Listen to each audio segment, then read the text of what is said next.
നമസ്കാരം, ഞാൻ doctor Adarsh, consultant paediatrician, KTCT hospital. കഴിഞ്ഞ വീഡിയോയിൽ നമ്മൾ മംസ് അഥവാ മുണ്ടുനീരിൻ്റെ രോഗാണുവിനെ പറ്റിയും രോഗലക്ഷണങ്ങളെ പറ്റിയുമാണ് സംസാരിച്ചത്.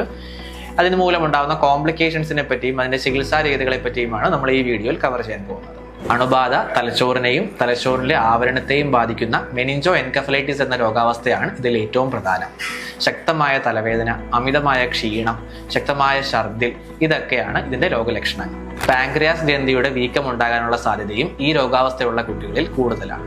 അതുകൊണ്ട് തന്നെ അതികഠിനമായ വയറുവേദന, ഛർദിൽ എന്നിവയും പ്രത്യേകം ശ്രദ്ധിക്കേണ്ട രോഗാവസ്ഥയാണ്. അതുപോലെ ആൺകുട്ടികളിൽ വൃഷ്ണങ്ങൾ കൊണ്ടാവുന്ന വീക്കവും പെൺകുട്ടികളിലെ ഓവറികളിൽ ഉണ്ടാവുന്ന ശക്തമായ വേദനയും വീക്കവും ഇതുമൂലം സാധ്യമാണ്. ഈ പറഞ്ഞ ഏതെങ്കിലും ബുദ്ധിമുട്ടുകൾ ഉണ്ടെങ്കിൽ എത്രയും പെട്ടെന്ന് തന്നെ ഒരു വൈദ്യസഹായം തേടേണ്ടത് അത്യാവശ്യമാണ്. ഗർഭിണികളിൽ ഈ ഇൻഫെക്ഷൻ ഉണ്ടാക്കുന്ന ബുദ്ധിമുട്ടുകളും വളരെ പ്രധാനപ്പെട്ടതാണ്. ചെറിയ കുട്ടികളുള്ള അമ്മമാർ പ്രത്യേകം ശ്രദ്ധിക്കേണ്ടതുണ്ട്. ഈ കാലയളവിൽ കുട്ടികൾക്ക് ഇതുപോലെ മംസ് ഇൻഫെക്ഷൻ ഉണ്ടെങ്കിൽ അവരിൽ നിന്നും ഒരു 5 മുതൽ 7 ദിവസം വരെയുള്ള ഐസൊലേഷൻ അമ്മമാർ കീപ്പ് ചെയ്യേണ്ടതുണ്ട്. ആദ്യത്തെ 3 മാസത്തിനുള്ളിൽ ഈ ബുദ്ധിമുട്ട് അമ്മമാർക്ക് വരികയാണെങ്കിൽ ഗർഭസ്ഥ ശിശുവിന് കാര്യമായ പ്രശ്നമുണ്ടാകാനുള്ള സാധ്യതകൾ വളരെ കൂടുതലാണ്. മറ്റു പല വൈറസ് ഇൻഫെക്ഷനിലും ഒന്നുപോലെ തന്നെ മംസിനെതിരെയും കൃത്യമായ ഒരു ആന്റിവൈറൽ മരുന്ന് നമുക്ക് അവൈലബിൾ അല്ല.